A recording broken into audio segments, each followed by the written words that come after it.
Well, another weekend with rumors flying, but not a lot of action for your Detroit Tigers. There were some big moves around baseball, though. We'll talk about all of that and where Detroit stands all today on Locked On Tigers.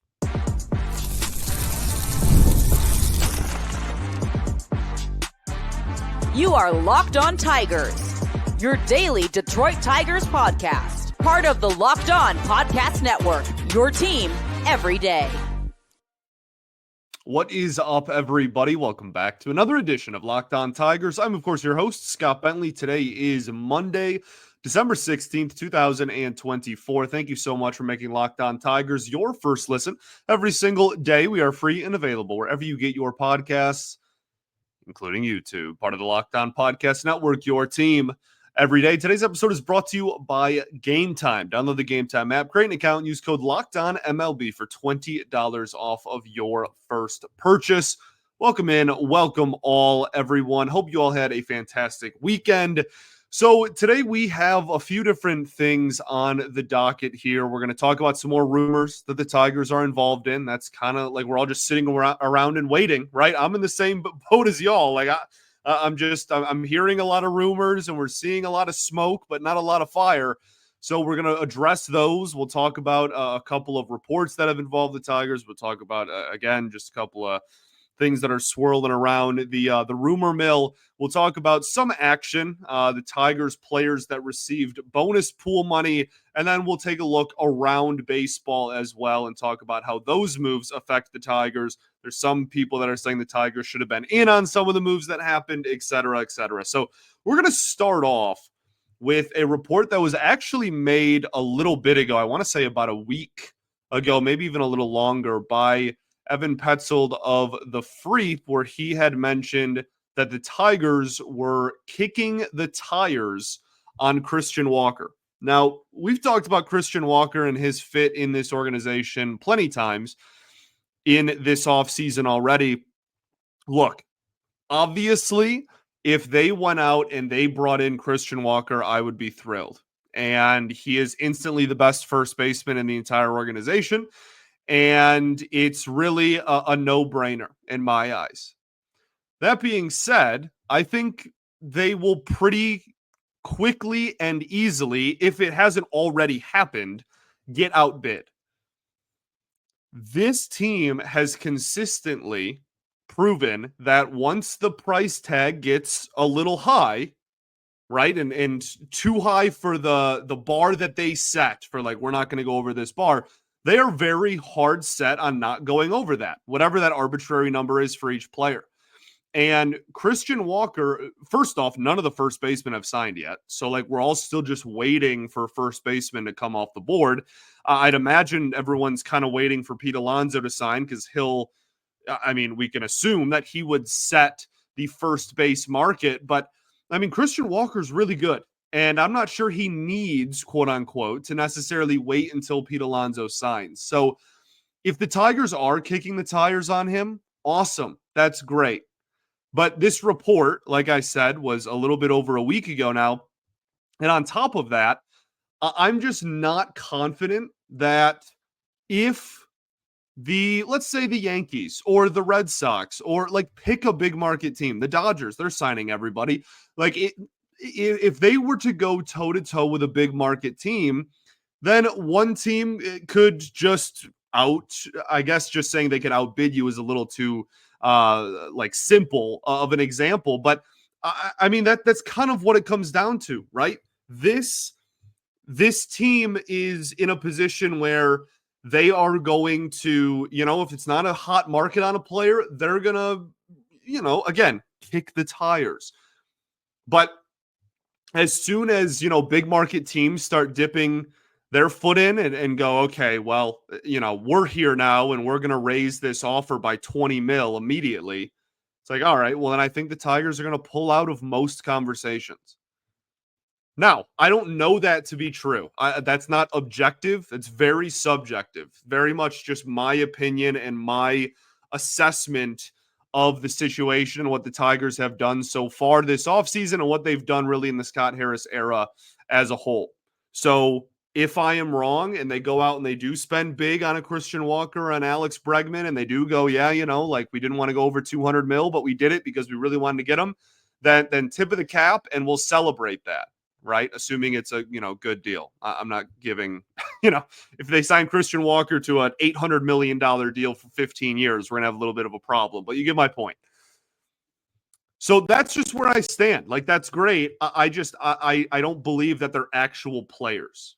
And to be fair, the report wasn't that they were actual players. It was that they kicked the tires. That could mean, hey, what's the current offer on the table? Oh, well, that's out of our price range. Good luck. Have a nice winter. So we'll see what happens there. I think first base continues to be such a fascinating conversation for this team because you can go so many different directions. You can go Torkelson. You can go someone else internally. You can go low budget externally. You can go big budget externally. There's a lot of really good first basemen on the market this year. You can trade. There's endless possibilities. And I think I am starting to get the feeling that it's either going to be low budget or it's going to be Torkelson. And I'm not really sure how I feel about that. I think probably not great. Stuff we've talked about a lot already this offseason. We did have a little bit of news over the weekend. The Tigers had 7 players in pre-arb receive bonus pool money. So this was a new, actually, again, Evan Petzold, who we love to shout out here and does a great job, did a whole article kind of breaking down everything. If you want to read that over at the Free, please go support Evan and his fantastic work. But this is a new addition to the most recent collective bargaining agreement where, it incentivizes players to just like play really well. Not that there is any more than just, wanting to be a Major League Baseball player, but it also makes it so that these players that are in pre-arb and aren't getting paid very much or are getting paid to close the league minimum. I mean, for the the really early on pre-arbitration players, they get incentivized based on their performance. So Riley Green got a $517,846 bonus. Matt Vierling, $327,719 bonus. Tyler Holton received a $322,695 bonus. Kerry Carpenter, $310,600. Parker Meadows, $276,800. Reese Olson, $261,138. And Colt Keith, $242,569. So, I mean, looking at that again, there's not much of a conversation here. It's just a news note, if you will. But it is nice to see those players get incentivized for the good performances they had. And, some of those guys, especially, notably Riley Green at the top of that list, are getting very close to their arbitration numbers. So Riley Green, after next season, will then become arbitration eligible. And then we start the whole conversation around extending him. That's one of the most fascinating parts of the Tarek Skubal conversation to me, is that everybody, and it's chronologically sooner, so I completely understand why. I'm not saying it's like dumb or anything. Obviously, we should be talking about Tarek Skubal all the time. But, we're so focused on, are we going to extend Tarek Skubal? Is this front office going to pay the money he's worth, et cetera, et cetera, et cetera? Riley Green is only a couple of years after Tarek Skubal in terms of when he's eligible to become a free agent. They're not that far apart. Now, Skubal just won Cy Young, and it makes a lot of sense for both parties, I think. Tarek Skubal, obviously, Scott Boras' client, he's going to say he wants to test the open market. I understand that, too, from a player perspective. But I think it does make sense for the Tigers to extend him sooner rather than later, because if he continues pitching really well and gets even more innings under his belt, the price tag is only going to get higher and higher. So and he's the youngest he'll ever be today, whenever you're listening to this. So it is a constant conversation with him. And I find it amusing that it is not more prevalent of a conversation with Riley Green. Now, I don't think it was fair to have that conversation with Riley Green until this year. He hadn't played a healthy season yet. And even this year, he still had a little bit of an injury thing, but this was the closest easily he's had to a full season yet. And again, only a couple years after Tarek Skubal is going to be a UFA, do we have to have the conversation with Green? And it doesn't make sense to only sign one, right? I want you to let that sink in. It makes zero sense to only lock up one of those two guys long term. So if they let Skubal walk, personally, I am terrified that that's just going to be a precedent that's set internally, and they're just not going to extend anyone for big money, and Green's going to walk a couple years later. But we have time. Not trying to alarm anyone, not trying to panic you on your way to work or coming home from work or eating breakfast or lunch, going on a walk, whenever you listen to this show. I'm not trying to instill panic into your Monday. All right. It's already a Monday as is. But that's what I think about when I'm laying in bed. Let's keep the ball rolling here. Let's take a look around the league. I want to talk about an AL Central rival here and a rumor that spread over the weekend that looks like it has some decent legs to it. And then we will talk about some moves that were made and how they affect Detroit as well. We'll do all of that right after this. Got to talk to y'all today about our friends over at FanDuel. Get ready to tackle the NFL action with FanDuel, America's #1 sportsbook, because right now new customers can bet $5 and get $150 in bonus bets if you win. The FanDuel Sportsbook app gives you everything you need to place live bets on the NFL, all in one place. So when you get a hunch in the middle of a game, you can check out the latest stats, view live play-by-play, and so much more on the same page where you place all of your bets. Just visit FanDuel.com to join today, and you'll get started with $150 in bonus bets if you win your first $5 bet. It's FanDuel.com. Never waste a hunch and make every moment more with FanDuel, an official sportsbook partner of the NFL. Also got to talk to y'all about our new friends over at Select Quote. The World Series, the Super Bowl, the Olympics, the world's top athletes all get to play in these top-level sporting events thanks to one thing. That's teamwork. And teamwork can also protect your financial legacy and your family's future. Select Quote's licensed insurance agents are the perfect teammates when shopping for customized, affordable life insurance. They can find you the right policy to keep your financial legacy safely in your family's end zone. Select Quote is one of America's leading insurance brokers with nearly 40 years of experience, helping over 2 million customers find their $700 billion in coverage since 1985. Other life insurance brokers offer impersonal, one-size-fits-all policies that may cost you more and actually cover less, while Select Quote's licensed insurance agents work for you to tailor your plan to whatever you need in as little as 15 total minutes.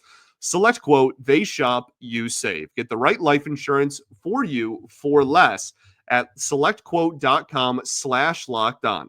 Go to selectquote.com/lockedon today to get started. That's selectquote.com/lockedon. All right, everybody, welcome back here. Segment 2 of Locked On Tigers. Appreciate you all for tuning in.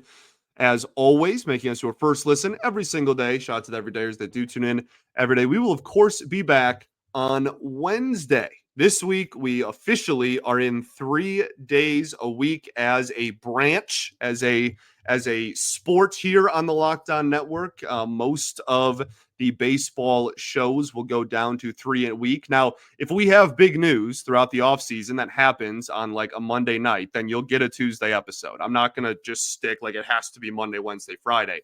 But presumably, if it's just on normal weeks throughout the rest of the offseason until February when pitchers and catchers report, we will be here 3 days a week. And yeah, then we'll be back to 5 days a week once you know we're all reporting to camp and stories are flying around. I guess they already kind of are, but that will be the schedule for the next month and a half or so. I want to talk about a team in the AL Central that has had a lot of conversation over the weekend, and that is the Minnesota Twins. Justin and Matt Isbia, Michigan State affiliation, bought the Phoenix Suns. So everybody here locally knows him at this point and knows both of them at this point. I think the initial reaction from a lot of people was, oh my goodness, they're going to make the Twins really good. I mean, we've heard the last couple of off seasons in a row now, really ever since they signed Correa and then the Bally or Diamond Sports, I should say, deal kind of fell through in Minnesota. They've been trying to cut payroll, and everybody was like, okay, that family, they're going to buy the Twins and then they're going to have a really high payroll and like we're screwed. And the example from a lot of people was look at the Suns. You can't compare salary cap sports to non-salary cap sports. Okay. Like it's like saying Illich is a really good hockey owner, but not a good baseball owner just because the wings are up to the salary cap. Like that doesn't mean like everybody's spending the same amount of money. There's again, there's bird rights and ways, especially in basketball, to go over that salary cap, super maxes, whatever. But like for the most part, everyone is spending the same amount of money. There's a salary cap in place for a reason. So, like I personally, when that report is circulating and people are freaking out, like if Illich really, my issue was with the owner that we currently have, not with our opponent's owners. Does that make sense? Like my frustration is not, oh, well, like I'm looking at the rest of the AL Central and comparing what the Tigers do to what the Twins do or the Guardians in terms of spending money. Now, obviously that's naturally going to happen. And we have that conversation a lot on here, but we have been at the top of baseball in payroll before in my lifetime, right? That has happened. The Tigers were in the top 3 biggest spenders in the sport. The same family owns it, right? Like I know it's possible. So you know what? The Twins are going to do whatever the Twins do. Like I don't really care. And I'm sure that especially initially, that their payroll, may bump up and they might have a lot of excitement and there might be a little bit more investment there. And they're not going to be actively trying to shed payroll, which is going to be a huge difference considering they've spent the last 20 months doing that over in Minnesota. But like, I don't see that report and go, oh my goodness, like we're absolutely like, I'm terrified. Like I am terrified because I'm scared that my owner will never spend. I'm not worried about yours. That's kind of where I stand. So that was an interesting rumor kind of flying over the weekend. It looks like a lot more than a rumor too. Another interesting conversation I saw online between honestly a few different people, Rising Apple, which is the fan-sided page for the New York Mets, brought up a potential trade for Starling Marte to the Detroit Tigers. And I'm intrigued. I'm not like this has to happen and or else, right? I'm not like all in on this necessarily, but I think I could be pretty easily swayed. The Tigers are looking for an outfielder that hits right-handed and hits well against left-handed pitching. Marte has 1 year left on his deal, and it is $20+ million. That is obviously very expensive. And if bringing in that caliber of player for that price is going to prevent you from making other moves, then disregard this entire conversation and don't do it. I am not like set in stone on this and that it needs to happen and that the Tigers can only get better if they get Starling Marte. But he is a righty outfielder that's still, got some legs under him and hit lefties really well last year. OPS in the mid 800s against left-handed pitching. And it's a 1-year deal. You're not hindering your financial commitment for like years to come with him. You're not investing 20 million AAV for the next 4 years. It's a 1-year thing and he checks a box. And because it's a 1-year deal, there's not really a lot of wiggle room or leeway for him to argue like, oh, I should get a bigger role. I shouldn't be a platoon outfielder. Like kind of just, it's a 1-year deal. I don't think this is going to happen. I think the Mets probably, I can't imagine they want very much for him. And it's a high salary. I guess that's why I'm bringing it up. I think you could get him for pretty darn cheap. At least I think his value on paper should be pretty darn cheap based on the year he had and how much he's getting paid and the fact that he's a rental, et cetera, et cetera. But I'm not sure the Tigers are willing to just take on 20 mil, even if it is for a year, for a guy that's going to be a platoon outfielder. And in the same breath, I don't really know what the Mets are looking for. They don't care about their payroll, but I don't know what they're looking for in terms of, are they trying to shed a player like that to create room elsewhere or not? Because worst case scenario for them, they can just hold on to him and they can have a guy that can play the outfield and hit lefties well.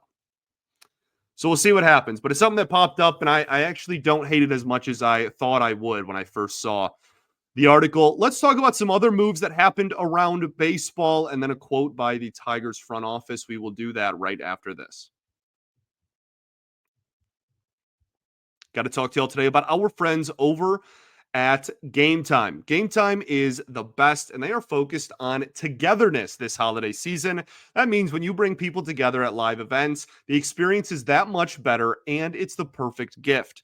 Game Time is a new feature called Game Time Picks that makes getting tickets for live events even easier.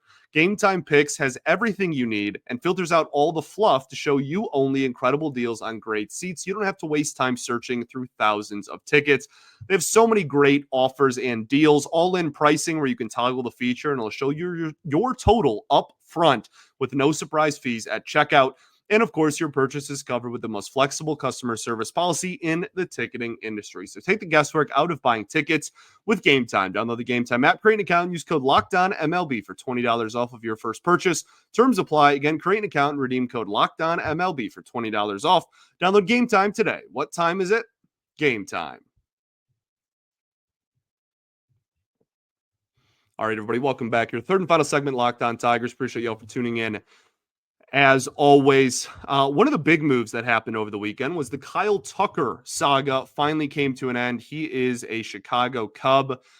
Isaac Paredes, we'll talk about that a little bit more in a second. Hayden Wesneski and Cam Smith. First off, Cam Smith is a dog and had at one point, a historic stretch in the minor leagues where he was just hitting home runs every single time he came up to the plate. Wesneski is a solid prospect as well. Isaac Paredes, the biggest component of this deal and someone that everybody talks about in this organization because obviously this is the organization he started with. Two things pop into my mind when I see Isaac Paredes as a part of this trade. One is he is going to maybe break Barry Bonds' home run record in Houston. This dude has made an entire career out of pulling the baseball. Go look at Isaac Paredes' spray chart. It's all left field, like to the corner, very, very pulled home runs. Pull and elevate, pull and elevate, pull and elevate. And in Houston, the Crawford boxes are going to be his friend. He might hit 30. He might have a slug of over 500, 550. I don't know. I'm kind of terrified for what he can do in that stadium.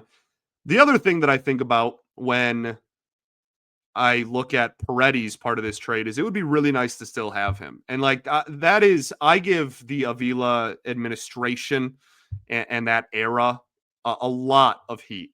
And I think that they did not run this baseball team very well whatsoever. That doesn't mean they did everything wrong. It just means I don't think we are ever going to win with them in charge. That is one trade where it's frustrating, and we can talk about it all we want.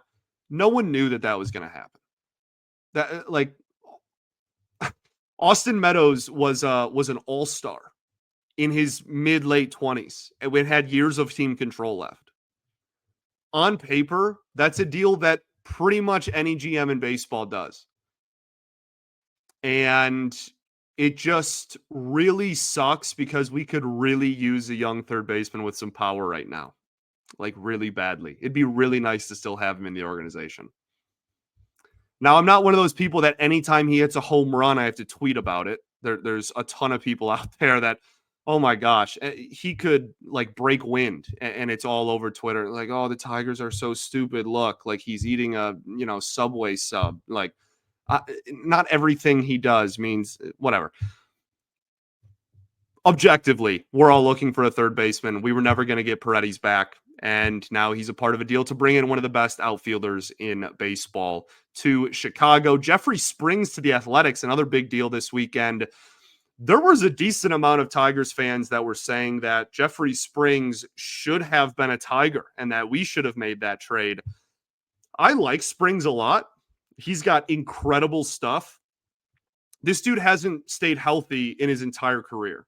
I am not investing the young assets and the prospects it would take to acquire him, which wasn't like an obscene amount, but it was an amount in a 32-year-old that has not been healthy really in ever. He's had like one healthy season that I can even remember, at least in the last 5 years.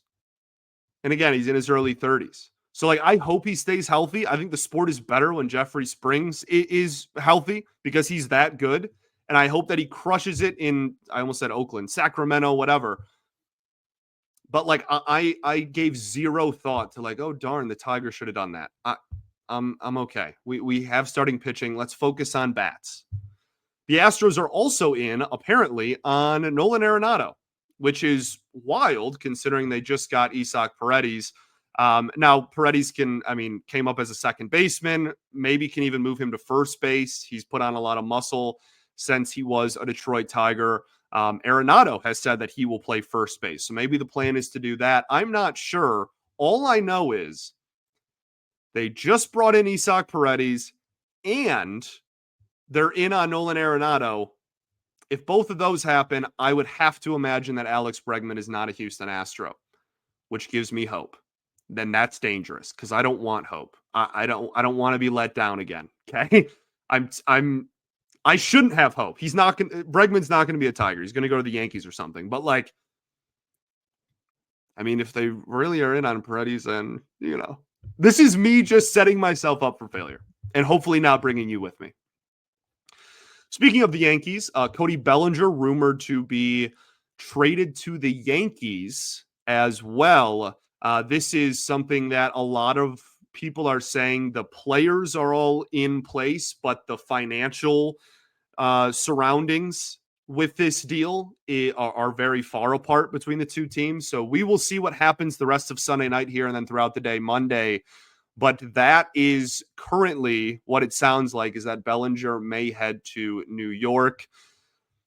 That makes the Yankees, who are supposedly big players on Bregman, very interesting as well. Now, I think the Yankees are just going to keep spending. I don't think that they're going to go, oh, like we brought in Bellinger and we signed, Fried and all these other guys, so we're not going to go after Bregman now. I think that ultimately they still very much need a third baseman, and they are going to have no issue doing that. But the more big money contract players they bring in, it's got to help a little bit, maybe. Setting myself up for massive disappointment, I know. I think that's all I got. The Tigers front office said they were really aggressive in signing Alex Cobb, and a lot of people got upset about it. How do I word this? I understand the frustration. I really do. Like, I want the Tigers to be aggressive on big name players that are going to move the needle. And Alex Cobb is not that. But you can be aggressive on multiple players. Like, they could be the number one option for Bregman. They're not, but like they could be. Like, it's frustrating to be really aggressive on the smaller market guys that aren't huge needle movers and obviously then be more passive with the bigger names. Again, I get it. I agree with you. But in a vacuum, it's very similar to the Alex Cobb signing in general. In a vacuum, this does not bother me. I don't think should bother anybody. Like, okay, cool. They really wanted Alex Cobb. One of the reasons they cited, Evan Petzold, yet again, of the free great breakdown of everything here, said that the Tigers really wanted to focus on getting a veteran clubhouse presence. And that was one of their biggest takeaways from the end of season meetings that they had with everybody. And they think that Cobb can fill that role. And I hope he can. I have no issue with them being aggressive on players that they want. I just also want them to want better players. Thanks for making Locked On Tigers your first listen every single day. Shots that every day is that do tune in every day. We will, of course, be back on Wednesday as we transition to 3 episodes a week. For for the next month and a half-ish. We will, of course, keep you in the loop on when we get back to 5 a week. That's all I got for real this time. Peace and love. Going to therapy's dope. I appreciate you all so much. I'll catch you all Wednesday, baby. Go Tigers.